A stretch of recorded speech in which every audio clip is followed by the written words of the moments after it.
আজকে আমার রেসিপি সোনামুগ ডাল আর গোবিন্দভোগ চালের খিচুড়ি।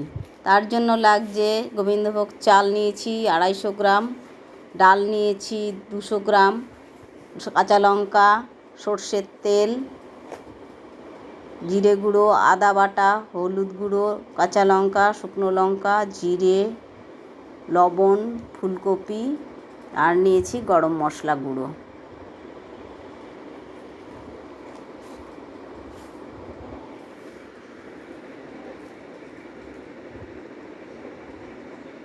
ফুলকপিগুলোকে কেটে নিয়ে আমি নুন হলুদ মাখিয়ে নিয়েছি। কড়াইতে তেল ঢেলে দেবো, গরম হয়ে গেছে। সর্ষের তেল দিয়ে দিলাম।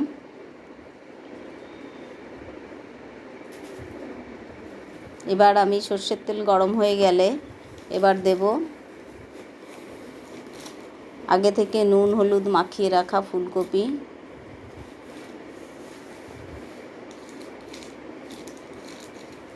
ফুলকপিগুলো দিয়ে দিচ্ছি।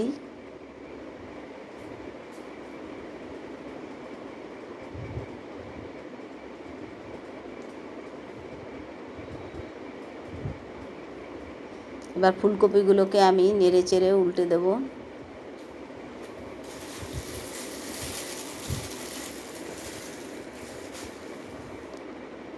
লাল লাল করে ভাজবো যতক্ষণ না ফুলকপিগুলো এপিট ওপিট লাল হবে। হাঁড়িতে জল দিয়ে দিয়েছি 2 লিটার জল। হাঁড়ি গরম হয়ে জলও গরম হয়ে গেছে, জলটা ফুটছে। জল ফোটার মধ্যে আমি ডাল দিয়ে দিয়েছি আর এদিকে আমি ফুলকপিগুলো লাল করে ভেজে নিচ্ছি।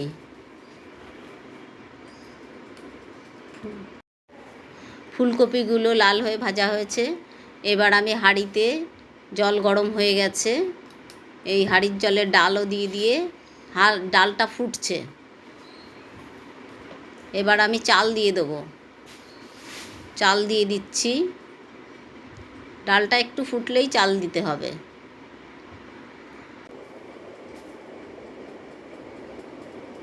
চাল দিয়ে দিচ্ছি। ডাল দিয়ে দিয়েছিলাম আগে, ফুটে গেছে। এবার আমি চাল দিয়ে দিচ্ছি। চালগুলো ধুয়ে নিয়েছি।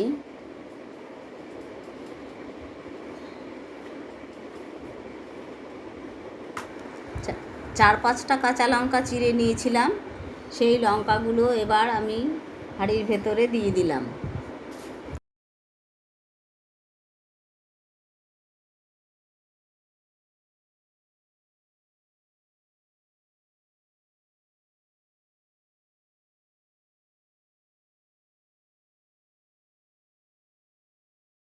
একটা বাটিতে জল নিয়েছি, তার মধ্যে জিরে গুঁড়ো, ধনে গুঁড়ো আর হলুদ গুঁড়ো নিয়ে একটু জল মিশিয়ে নেব। এতে একটা গোলা মশলা তৈরি করে নিচ্ছি।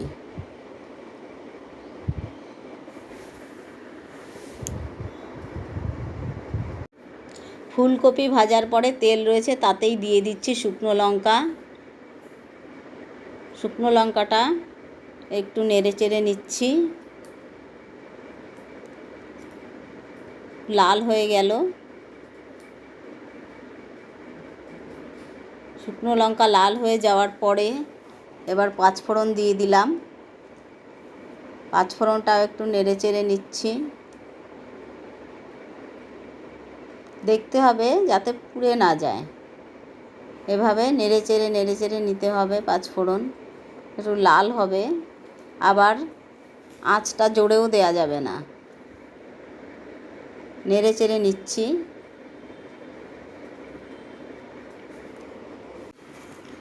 এইভাবে মশলাটা কষে কষে নাড়তে হবে আস্তে আস্তে করে।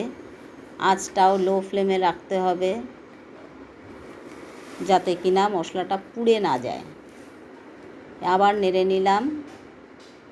আস্তে আস্তে নাড়তেই হবে। দেখছি লাল হয়নি এখনও।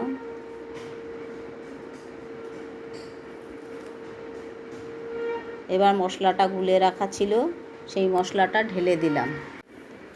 মশলাটা ঢেলে দেওয়ার পরে একটু সামান্য জল দিয়ে দিলাম যাতে করে মশলাটা একটু ফুটে যায়। মশলাটা নাড়ছি।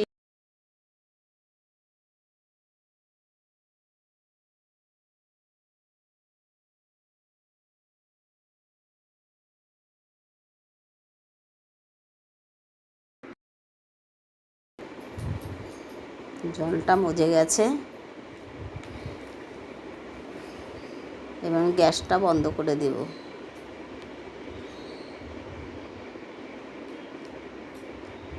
হলুদ দিয়ে দেব এবার হাঁড়িতে। চাল আর ডাল ফুটে গেছে।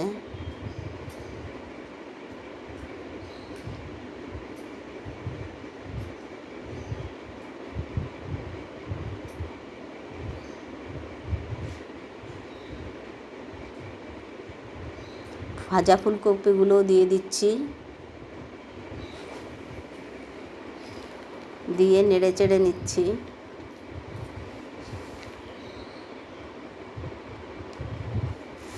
এবার একটা যেটা মশলাটা করে রেখেছিলাম সেটাও দিয়ে দিলাম। ফোড়ন আছে এর সাথে, ফোড়ন আর মশলা একসাথে দিয়ে পুরো ভালো করে মিশিয়ে নিচ্ছি। খিচুড়ি প্রায় রেডির মুখেই, আর একটু সময় বাদেই খিচুড়ি রেডি হয়ে যাবে। খিচুড়ি রেডি, এইভাবে বানিয়ে দেখবেন কেমন লাগলে সাবস্ক্রাইব